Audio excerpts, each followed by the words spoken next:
আমি সেই মেয়ে।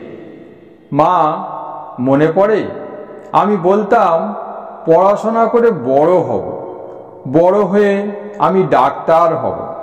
তোমরা আমার পাশে থাকবে তো? মা, ডাক্তার হয়ে আমি তোমাদের স্বপ্ন পূরণ করব। আমার ইচ্ছা আমি মস্ত বড় ডাক্তার হব। মা দেখো, আমি ডাক্তারি পরীক্ষায় পাশ করেছি। দেখতে দেখতে আমি এখন দ্বিতীয় বর্ষের ছাত্রী। আমাকে খুব চাপের মধ্যে কাজ করতে হয়। মা, আজ 9/8/2024। আজ আমার ডায়েরি লিখতে খুব ভয় করছে। তোমরা আমার পাশে সবসময় থাকবে তো? আমি গোল্ড মেডালিস্ট হব। তোমরা আমার আশীর্বাদ করো। মা, আজ তোমাদের কথা খুব মনে পড়ছে। তোমরা ভালো থেকো। Good night. মা, হঠাৎ আমায় কারা ঘুম ভাঙিয়ে দিল। অনেকে মিলে আমাকে খুব অত্যাচার করছে। আমি ওদের আটকাতে পারছি না। ওরা আমার মুখে গলায় চেপে ধরেছে।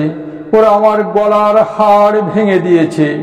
ওরা আমার সারা শরীরে নখ আর দাঁতের আঁচড় দিয়েছে।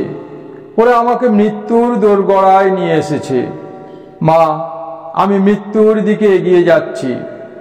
তোমাদের ইচ্ছা পূরণ আর আমার স্বপ্ন পূরণ হলো না, তবুও তোমরা আমার পাশে থাকবে তো?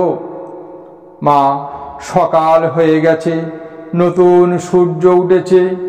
আমার জীবনের সূর্য একটু আগেই ডুবে গেছে। নতুন সকালে আমার ক্ষতবিক্ষত দেহটা দেখতে আসবে না?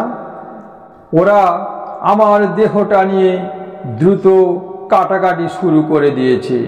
ওরা আমাকে দ্রুত দাহ করার উদ্যোগ নিয়েছে। ওরা যে কি ভুল করলো তা ওরা নিজেরাও জানে না। মা, এখন শুনছি অনেকে আমাদের টাকা দিতে চায়, অনেক টাকা। মারে, আমরা টাকা চাই না, আমরা ন্যায় বিচার চাই। We want justice. মা, তোমরা সবাই ভালো থেকো। চিরবিদায়।